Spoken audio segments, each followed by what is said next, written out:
Good morning, people. Good morning. This is, who should I say who I am? Well, this is Blackcom Warning channel.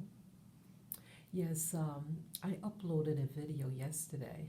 Well, today is November 23rd, 2022, and yes, it was the 22nd. And I haven't uploaded a video on this channel for, well, I see that the last one was in 2020, the year 2020. And that was as a backup to my primary channel, Spirit Journey. Spirit Journey is on a timeout from YouTube, but I still want to speak. Um, yeah, I just want to speak anyway.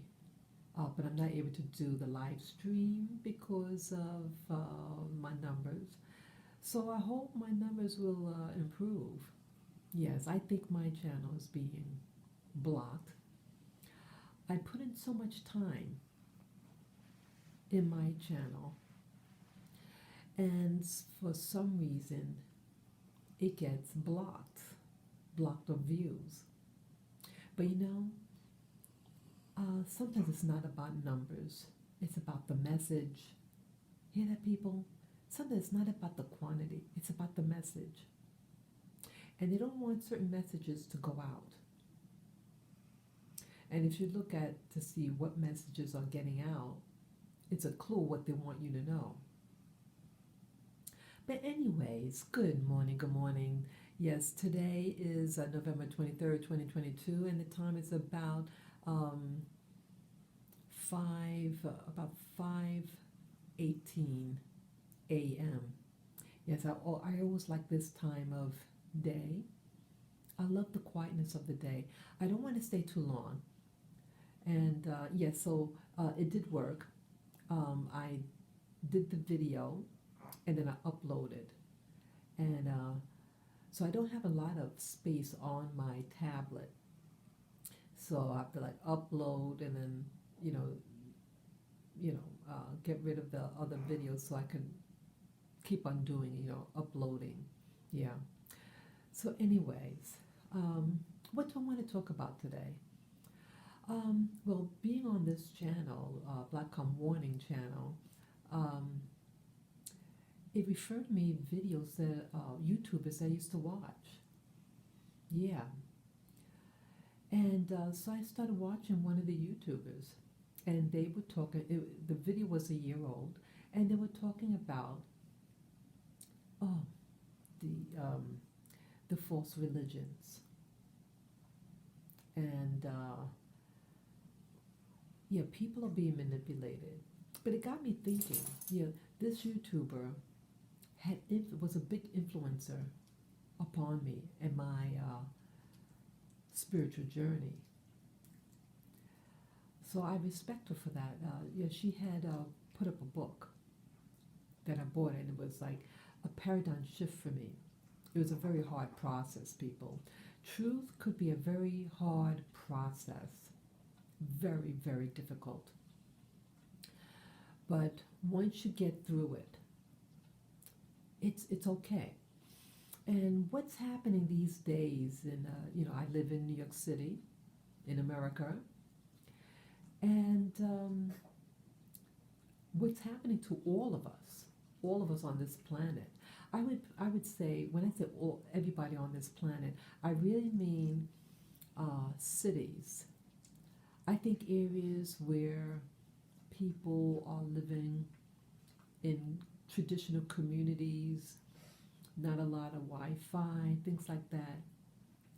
Uh, So-called primitive societies. I think they're going to be spared. It's those who are in industrialized nations like where I live. They're going to get hit the hardest because we're reliant on a lot of things, a lot of technology. And I really feel that technology is not a blessing. I mean, it could be a blessing, but it's really designed for your enslavement. Let me repeat. Technology is designed really for your enslavement. When you cannot go to your job because your car broke down. Now, in the past, communities, real communities, were built by need. You didn't need a car. Everything was there. You have a place to get your food. Uh, there may have been a post office. You have a bank. Everything's there. But after World War II, especially, uh, they set up these communities, what they call bedroom communities, where people lived in this, they gave you a lot of property and no sidewalks. They have streets for vehicles. And then the business district they had several miles away. Sometimes people, you have people who would have to drive 2 hours from their home. So that's 4 hours a day just travel time. And that's using a car that's going like 60, 70 miles an hour. It's considerably far. And this was a normal. So they made you dependent. They made sure that they set up these zones for your house, like you have the residential zones and then the business zones, and they had them far, far away from each other. This was designed to keep you in bondage to the new technology, vehicles. Sometimes some commuters have buses, yes, but you have to wait for the bus. So everything is increasing the time for your enjoyment. We have to wait for a bus rather than just walking to the store or wherever we have to go, It's wasting your time. It's taking your time. It's taking your energy. And that's the name of the game, to take your energy. Take your energy. Sometimes people do things, excuse me, and it might make it seem like they're doing you a favor. How about certain foods?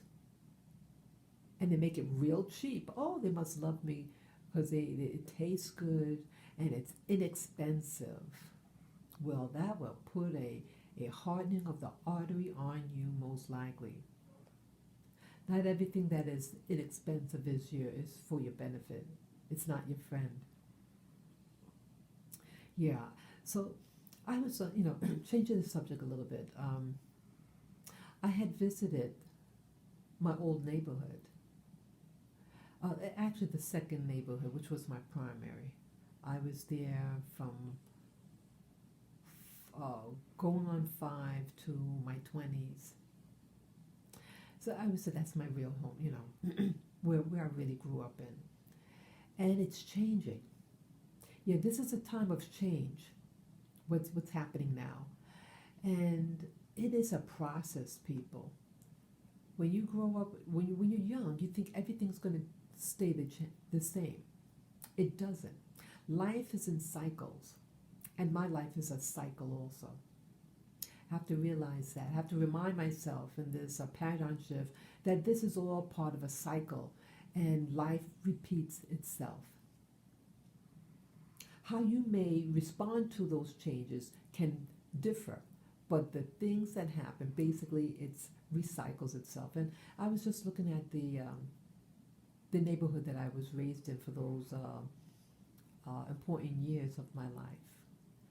I lived in a house, and it was owned by a physician, and he had customers from the neighborhood, and I actually met one of his patients, I should say, yeah, on the bus when I was visiting. That was maybe 2 years ago, and I said, "Wow!" He said, "Yeah, you used to have to wait right inside. There's such and such room in there, and blah, blah." And that's the room that we spent a lot of time in, me and my family. Interesting how how a house changes and the purpose of a house can change. So he had the prior owner had built up an extra rooms in the house to be his waiting room for his patients. Yeah, and now it's like a family room, where we spend 90% of the time in. Yeah, and he decided to move to Long Island.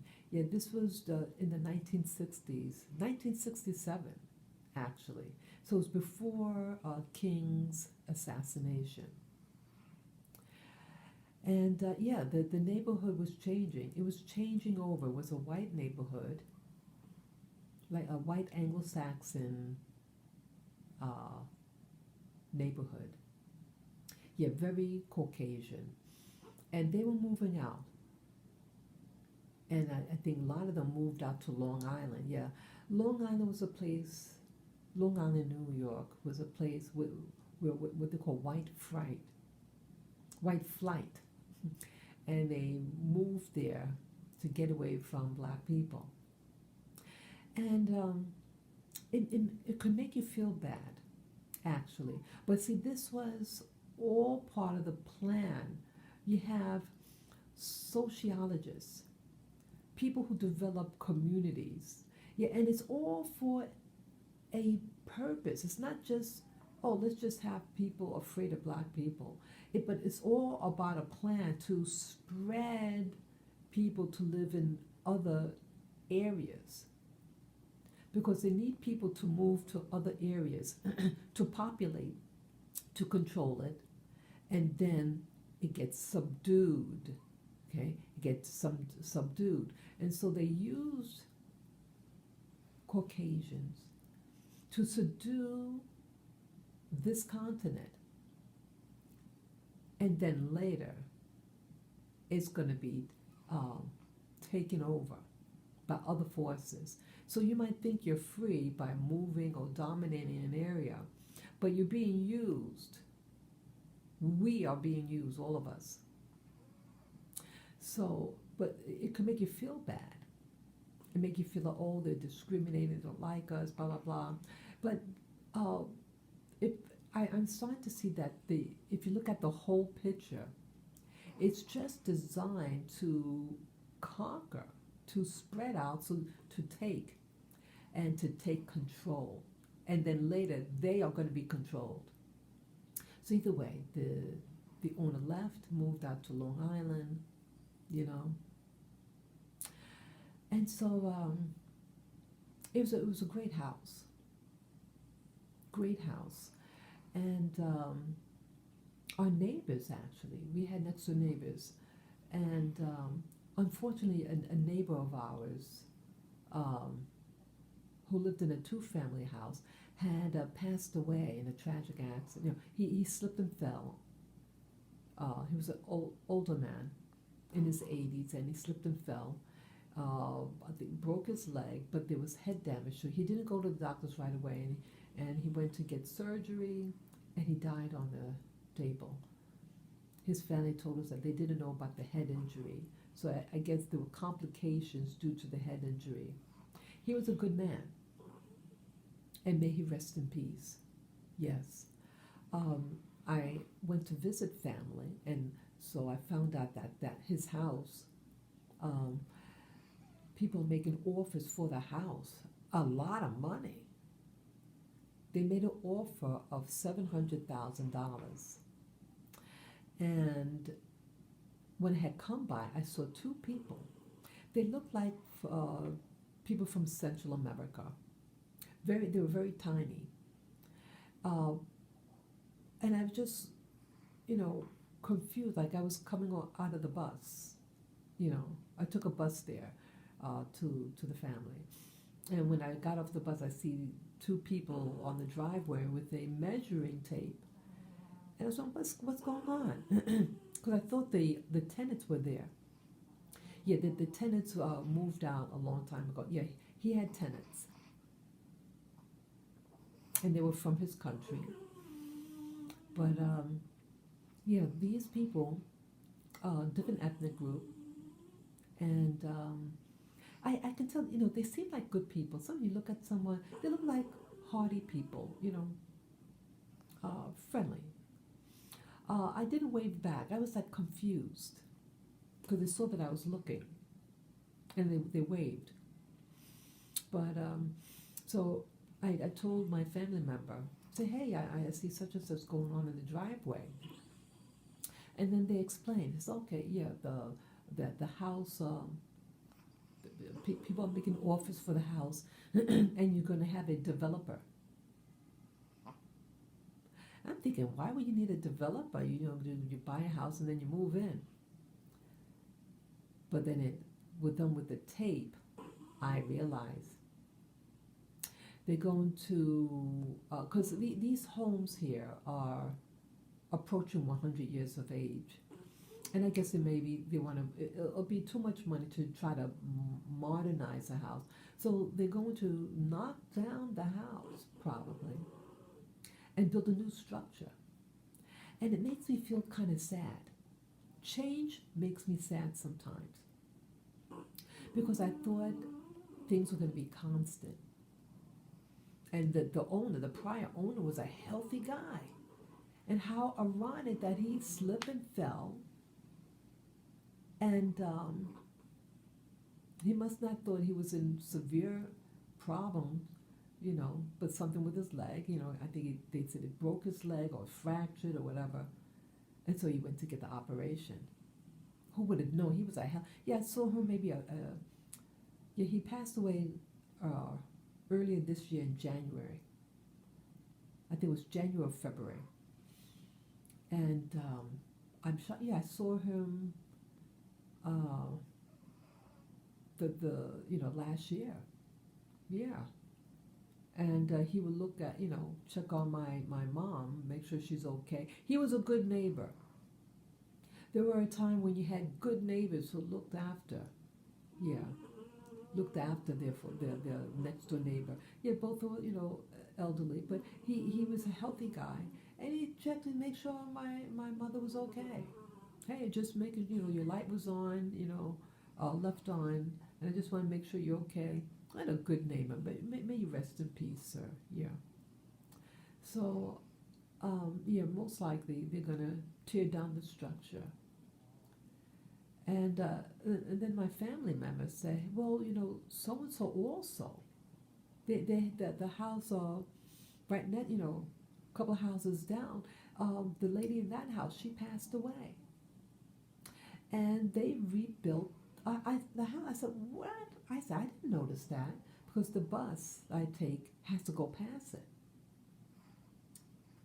And I didn't realize. So then I went, when I was going back home, I made sure I took a look, and there it goes. Yeah, they did a beautiful job. Yeah, they did everything. I was told that the process was very quick. They took it down in pieces, and they had like a dumpster. It took away the lady's plant. Yeah, she had all these plants in these bowls. It looked kind of, people would say eccentric. Yeah, and I feel badly that the lady passed. I didn't really know the lady. I heard about her, and it's ironic that a family member wanted to move in. They wanted to move in together. That was some years back. It was right after my father had passed. He passed over 13 years ago. Yeah, really something. And here she passes away first. May she rest in peace also. So what am I sharing this for? Well, I see that there's change. Some change could be positive. And in New York City, I was told that people aren't allowed to build private homes. It has to be a family, like multiple dwellings. Yeah. So the house that was replaced looks bigger, and three full stories. So yeah. And they're gonna. It seems like they want to offer more money because they know that they could extract more money from the house. the land, make the houses bigger, 3 stories rather than two, yeah, so you can fit more people in there. And interesting, the people who are moving into this neighborhood are people that don't look like me. And I'm not saying that that is bad, but it's part of the change. Um, See, when we moved in, uh, they didn't want to live next to us, really. I mean, we had good neighbors. You know, the neighbor of the house that the guy that passed away, good neighbor. Okay, she was a good lady. She was a Caucasian woman, Anglo-Saxon, very nice, very kind. She was an older lady back then, and she moved to live with family. Yeah. Um, but I think the irony is that, see, the neighbor, this was a typical neighborhood. It was a residential area, homeowners, and it was used to be all white. The town was established in 1880 something, 1890 something, 80 something, 90 something, yeah. And you know, they didn't want to live with black people, and that's where what they call the white flight. But now the people of the neighborhood are elderly. You know, they were there, like our family moved in the 1960s or early 70s, and it became solidly black. And people didn't want, you know, it was just you know, the neighborhood was set in its ways, and also the shopping. And slowly, you know, no businesses. Even though it's a black neighborhood, the business district, you know, the commercial strip, you know, like just a couple of blocks away, um, you couldn't really find, you know, the type of businesses, and I talked about this, were churches. And some of those churches, in my opinion, had cult-like practices, very large. But things like what people could really use, it's not there. So you got these humongous churches all over on that strip, and then hairdressers stores. We did have one supermarket for the whole area. Yeah, but it's like, why is this? It's like these are people who are people who are able to save money, educated, okay? But yet we're not being really catered to. We're not people. It's our energy, our resources are being sucked out. But now you have new people that don't look like me. They are people of color, and they're able to buy. I think what's happening, they're part of a collective. They work as a group, and they put all the money down together, and then they acquire the property. They're going to knock it down and then build up a structure and make some money by multiple dwellings of people. And they set up businesses. There was this by the train trestle, a big church. People from south of the border, and you can tell that they take pride in their church. They are watching, making sure no one outsider go in. But I admire their tenacity and how quickly they building community and structures. They work together. And it's right on the fringe of my neighborhood, you know, when you cross the trestle. But it's slowly going to be, you know, it's already going across the trestle, the types of people who are moving in. And why I make mention of this is that, see, communities are by design. And they design the black community to be limited. They say, okay, black man, black family, I'll let you move in. We're going to move out, um, but we're not going to allow you to have infrastructure, thriving businesses. I mean, if the other, see, before, the stores that were in before, see, the neighbors, the people of that community were catered to, and slowly their businesses left when they left. They didn't want to have businesses for the new people, even though we moved in with money, but no services. And they don't want you to have true services. So, what I'm learning, what's going to happen in this community? Yeah, I would say in 10 years, it'd be completely turned over, even like maybe 5 years. Because, yeah, um, the people who live there are, they'll be in the 80s and 90s. And they, you know, it's inevitable. And it's going to change over quickly because the nature of the people that live there and the new people who work in community, they're from nations that bring their families. They have large number of children. They work community. I keep stressing that. And they are given loans to start business enterprises. It's going to be thriving. And I'm sad. I'm sad about that. I'm sad about that our community was not able to really achieve the same level. You go into, these are people with homes worth a lot of money. And yet you go into, let's say, the Chinese restaurant, Chinese fast food place, and it's bulletproof glass. What kind of community is that? Yeah, it's by design. So I wonder where this is going to bring, where black people are moving to.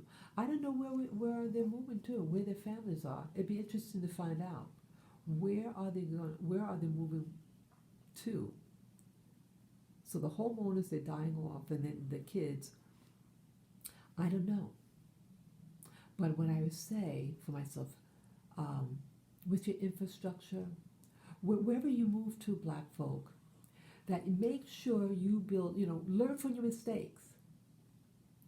And maybe you may need to out the people who are preventing you of the enterprise to build thriving businesses because they don't want to give you a loan. They just make everything harder for you, for livelihood. But they're letting all the new people thrive. You have to take control of your community and perhaps start your own banks. Start your own banks. They have in the Caribbean, I don't know the terminology, I don't remember the name, but it's like think of like a banking system. You could use family members or relatives or neighbors, and you put money in a pot, so to speak. And one day out of the month, all the money will go to this one person, but everybody gets a turn. And so it helps build community, enterprise. And maybe we should do something like that, because what we went through here, we thought by moving into this white neighborhood, we would be given the same guarantees of the prior neighborhood, their infrastructure. No, when certain people move out, they take the infrastructure with them. So know that if you want to start a new community, you make sure you put your infrastructure in there. What's going to help your community? Yeah, because you won't reap the rewards, and it'd be plagued with crime. That was another thing, was crime in the area. Yep, our house got vandalized twice. Yes, I was in it the first time it happened. Yes, yeah. It's just the Wild Wild West after a while. It was a beautiful area. It was actually very beautiful, but it lacked the stores and everything. And the stores that they did have were that were black owned were covers for the drug dens. Oh yes, I know what some of those buildings are. Yeah, it was like that since we moved in. That one store. It caters to criminality, and I'm upset that they had a.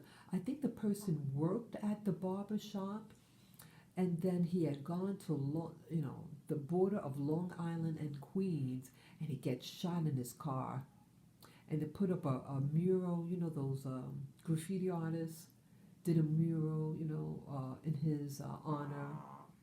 You notice in these black neighborhoods, you got all these murals of dead black men. It's horrible. And it's there to suck your energy. It's a spirit behind those pictures that you see. Yes, you want to give honor to the slain, but a lot of these people did things and it caught up with them. Okay? And I'm not trying to shame, but I'm just saying the realities.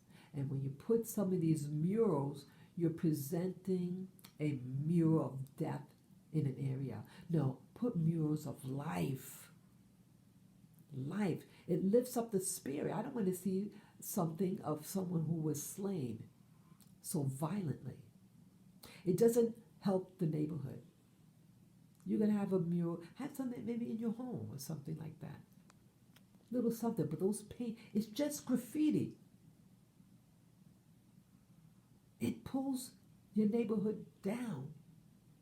Build it up. Be creative.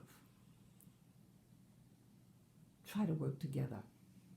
Okay. So I spoke enough here. And I hope you take my message with the right spirit behind.